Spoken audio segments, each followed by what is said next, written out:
चलिए, आईपीओ तो ऐसा खास पेशकश हमारी, और हर्ष हमारे साथ जुड़ चुके हैं।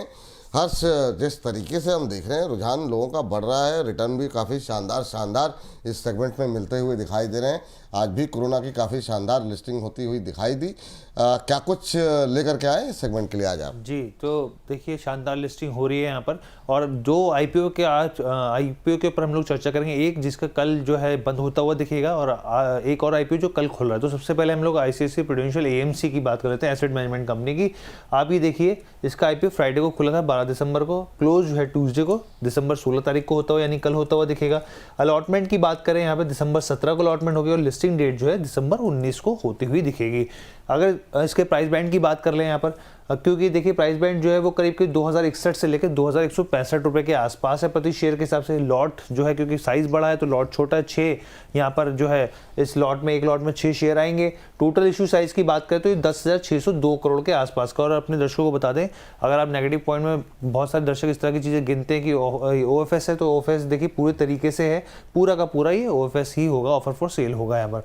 अब हम लोग आगे बढ़ते हैं, मैं इसके फाइनेंशियल्स को टटोले उससे पहले मुझे लगा कि कुछ आपको जानकारी देता हूँ, क्योंकि देखिए देश में जो पीयर्स कंपनी है आपस में कंपैरिजन होना बहुत ज़रूरी होता है जब भी हम लोग आईपीओ की बात करते हैं। तो एक बार स्क्रीन पर हम लोग लेकर आते हैं यहाँ पे, और आप देखिए HDFC AMC versus ICICI prudential AMC. अब FY25 में देखते हैं क्या स्थिति है। देखिए मार्केट कैप देखिए एचडीएफसी का करीब 1.09 लाख करोड़ के आसपास। आईसीआईसीआई प्रूडेंशियल एएमसी की बात करें 1.07 लाख करोड़ के आसपास का, यानी कि इससे थोड़ा सा कम है यहाँ पर। आगे बढ़ते हैं यहाँ पे, अगर हम दूसरी चीज़ देखें, नेट प्रॉफिट मार्जिन की बात करते हैं। देखिए एचडीएफसी एएमसी का 70% मार्जिन है यहाँ पर प्रॉफिट के हिसाब से। आईसीआईसीआई प्रूडेंशियल का देखिए 57% मार्जिन दिखता है यहाँ पर।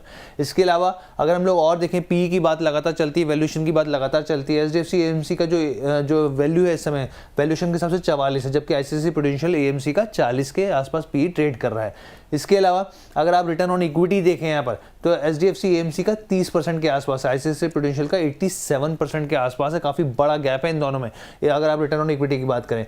और अगर हम लोग यहाँ पे स्थितियाँ देखें तो आप देखिए क्वार्टरली एवरेज एयूएम को भी देखना यहाँ पे ज़रूरी हो जाता है। एचडीएफसी का जो है 8.81 लाख करोड़ है, आईसीआईसीआई प्रूडेंशियल का 1.4 लाख करोड़ है, और सबसे बड़ा तो एसबीआई हम लोग जानते हैं। तो पहले नंबर पे एसबीआई, दूसरे पे आईसीआईसीआई, तीसरे पे एचडीएफसी यहाँ पर दिखता है। अब इसके फाइनेंशियल्स को टटोल लेते हैं एक बार। तो देखिए टोटल इनकम की बात करें यहाँ पर, तो 2023, 24, 25 के आंकड़े यहाँ पर करीब 2,838 करोड़ था, वहाँ से बढ़ के यहाँ पे 3,761 करोड़ हुआ आसपास। और फिर यहाँ पे एक शानदार जंप यहाँ पे देखने को मिला है, और करीब 32% का रेवेन्यू जो है 2024-25 में बढ़ता हुआ दिखा है। प्रॉफिट आफ्टर टैक्स में बात करें 2023 से 24 में बढ़ता हुआ दिखा, और 24 से एक हल्का सा स्लाइटली यहाँ पे बढ़ता हुआ दिखा, यानी 24 और 25 के बीच में 29% का जंप यहाँ पे दिखता है। एबिटा की बात करें, एबिटा में भी लगातार बढ़ोतरी हो रही है। ग्रे मार्केट प्रीमियम क्या कह रहा है यहाँ का, ये हम लोग जान लेते हैं। यहाँ पे देखिए ग्रे मार्केट प्रीमियम से पहले मैं आपको देखिए कुछ इसके नेगेटिव पॉइंट जो साफ तौर पे दिखते हैं। तो देखिए ऑफर फॉर सेल यहाँ पर, अगर आप इसके रिस्क की बात, चीज़ों की बात करें, वैल्यूएशन को लेके एक कंसर्न दिखता है यहाँ पर। और जो एट्रिशन है यहाँ पर, वो एट्रीब्यूशन जो है वो काफ़ी ज़्यादा है यहाँ पे। जो एम्प्लॉय छोड़ने के जो होता है यहाँ पे संख्या, वो काफ़ी बढ़ती हुई दिखती है यहाँ पे। अगर आप जीएमपी की बात करें 265 रुपये प्रति शेयर के भाव दिख रहा है, 12.24% के आसपास है। एस्टिमेटेड लिस्टिंग जो है 2,430 के भाव पे हो सकती है। अभी 12% का ग्रे मार्केट में प्रीमियम देखने को मिल रहा है।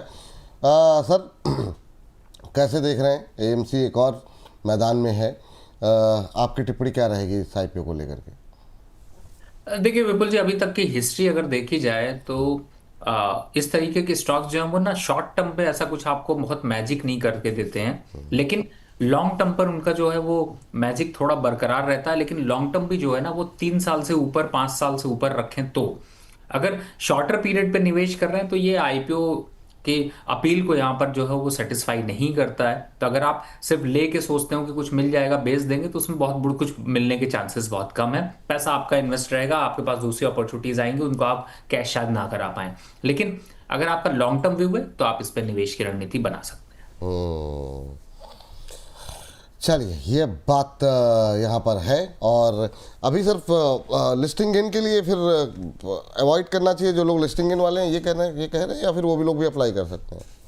नहीं, देखिए बहुत अग्रेसिव यहाँ पर कुछ मिलने के चांसेस नहीं होंगे, लेकिन अगर कुछ सी और आईपीओ में अपॉर्चुनिटी नहीं आती है तो फिर आप इसमें अप्लाई कर सकते हैं। अगर आती है तो फिर मेरे हिसाब से दूसरों को फोकस करना चाहिए, लिस्टिंग वालों के लिए थोड़ा सा वेट करना चाहिए। चलिए ठीक, अगले आईपीओ के लिए अगली टिप्पणी के लिए चलते हैं हर्ष के पास। हर्ष बताइए जी, KSH इंटरनेशनल की बात कर लेते हैं, दूसरा आईपीओ है यहाँ पर। और देखिए अगर इसके बिजनेस मॉडल को समझे, कंपनी काफ़ी पुरानी है, 1980 के आसपास जो है एस्टेब्लिश होती हुई दिखी थी। यहाँ पर मैग्नेट वाइल्डिंग वायर जो है उससे जुड़ा इनका बिजनेस मॉडल है। और आप ये समझिए कि भारत की तीसरी बड़ी, ना सिर्फ यहाँ पे मैन्युफैक्चरर और साथ ही यहाँ पे एक्सपोर्टर के हिसाब से भी यहाँ पे कंपनी जो है काफ़ी बड़ा जो स्केल है इसका। अगर आप इसके देखें कौन कौन से सेक्टर में इसकी ज़रूरत पड़ती है यहाँ पे मैग्नेट वेल्डिंग पावर वायर की, तो इसमें आप देखिए पावर हो गया, रिन्यूएबल्स हो गया, रेलवे हो गया, ऑटोमोबाइल्स हो गया, इंडस्ट्रियल सेक्टर जो OEMs हैं उनको ही सप्लाई की जाती है। तो इस लिहाज से काफ़ी इंपॉर्टेंट सेक्टर हो जाता है यहाँ पे। अगर आप यहाँ पे ग्राहक की बात करें तो कंपनी के बड़े बड़े यहाँ पर क्लाइंट्स हैं, जिसमें NTPC है, PGCIL है, यहाँ पे NPCIL है यहाँ पे, और करीब दुनिया के 24 देशों में, जिसमें अमेरिका, दुनिया के बड़े बड़े देश हैं, उसमें भी एक्सपोर्ट करती है कंपनी। मैन्युफैक्चरिंग क्षमता की अगर आप बात करें यहाँ पे, तो देखिए महाराष्ट्र में 3 प्लांट है कंपनी के। कुल अगर सालाना क्षमता की बात करें तो 29,000 के आसपास मेट्रिक टन के आसपास क्षमता यहाँ पे कंपनी की है। चौथा प्लांट कंपनी लगा रही है, जल्दी ऑपरेशन होता हुआ दिखेगा। तो ये तमाम चीज़ें जो आपके साथ शेयर की, अब देखिए कल से खुलने जा रहा है, ये मंगलवार से।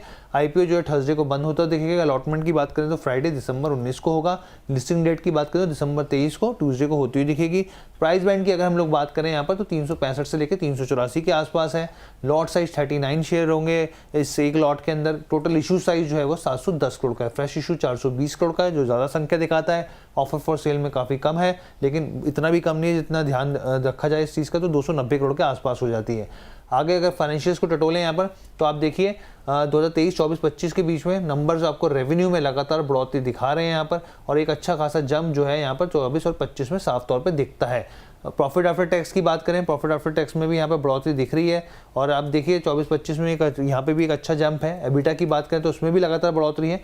बोरोइंग भी लेकिन इस मोर्चे पे उसी हिसाब से बढ़ती हुई दिख रही है। ग्रे मार्केट प्रीमियम इसका नहीं अभी शो कर रहा, जो तमाम जानकारी थी हमने साझा की। चल ठीक है। सर आपकी राय इस आईपीओ को लेकर के?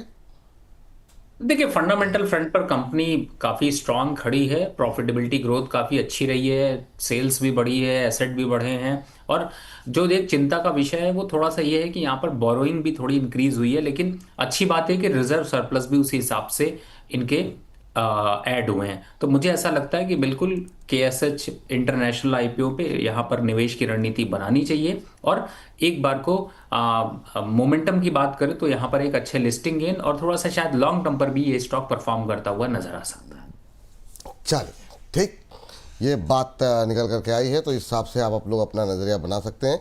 हर्ष, अगली कंपनी कौन सी होगी सर? सर 2 ही कवर किए हैं। आज 2 ही कवर किए सर। जो है इन 2 आईपीओ पे आपकी राय हो गई, और आपके जाने से पहले आज की जो सबसे शानदार लिस्टिंग रही है कोरोना की, उस पर कोई व्यू है सर आपका? और आप क्या सजेस्ट कर रहे हैं अभी? क्या फ्रेश बाई की कोई गुंजाइश यहाँ पर बनती है? और जो लोग पहले से निवेशित हैं, जो लोग आईपीओ में जिन्होंने बेचा नहीं है लिस्टिंग इन पर, उनके लिए क्या सलाह रहेगी? देखिए, आपको याद होगा विपुल जी, मैंने कहा था आप लोगों को कि ये कोरोना जो है वो लग जाए तो ज्यादा अच्छा है। बात सही है। मुझे और 100% जी। तो फिर बस इस कोरोना पे अभी सफर करते चलिए, और इसके लिए कोई दवा मत खाइए, क्योंकि अगर कोई दवा खा लेंगे तो वो नुकसान कर जाएगी। तो मुझे ऐसा लगता है अभी जो होल्डिंग्स है उनको भी कंटिन्यू रखिए। अभी होल्डिंग्स कंटिन्यू रखिए। अच्छा सर, ये फिर ये जो फोमो फैक्टर होता है, मिस हो गया, या फिर जिस तरीके से सब्सक्राइब हुआ था 125 गुना सब्सक्राइब हो गया आप जैसे एक्सपर्ट की रिकमेंड करने के बाद, अब उनमें से मिला काफ़ी कम लोगों को। अब इतनी बड़ी संख्या में जो लोगों को नहीं मिला, अब वो लोग अब खरीदना चाह रहे हैं, क्या गुंजाइश है? अभी भी खरीद सकते हैं? देखिए, अपनी लिमिटेशन को देखते हुए थोड़ा जो है वो अग्रेसिव बाइंग ना करें, लेकिन फिर भी फ्रेश बाय भी यहाँ पर थोड़ा सा किया जा सकता है। फ्रेश बाय भी किया जा सकता है। चलिए, तो ये बात कोरोना पे रवि जी की तरफ से राय यहाँ पर है। लेकिन सुबह भी हमने इस पर बातचीत की थी। अगर आप एक और ओपिनियन सुनना चाहते हैं तो सुबह के ओपिनियन भी आप सुनिए। अविनाश गोरक्षकर जी ने इस पर क्या टिप्पणी दी है, और VL अम्बाला जी हमारे साथ थी, उन्होंने क्या कहा है, तो अभी क्या करना चाहिए। रवि सर की राय आपने सुनी, अविनाश जी की भी राय सुनी, अम्बाला जी की भी राय सुनी, क्या कुछ कह रहे हैं एक्सपर्ट। लेकिन हाँ, करिए वही जिनको आप लगातार फॉलो करते हैं, उन्हीं की बातों को मानिए आप। ऐसा नहीं कि अगर आपके पास है तो ये बात माननी है, नहीं है तो ये बात माननी है, ऐसा मत कीजिए। इस हिसाब से अपनी रणनीति तय कीजिए। हमारा काम है सूचना आप तक पहुंचाना, राय आप तक पहुंचाना। किस राय को आप ले रहे हैं ये निर्णय आपको स्वयं करना होगा। चलिए, ये बात है। बहुत बहुत शुक्रिया, बहुत बहुत धन्यवाद हर्ष इस तमाम जानकारी के लिए। इस सेगमेंट को करते हैं यहीं पर हम समाप्त।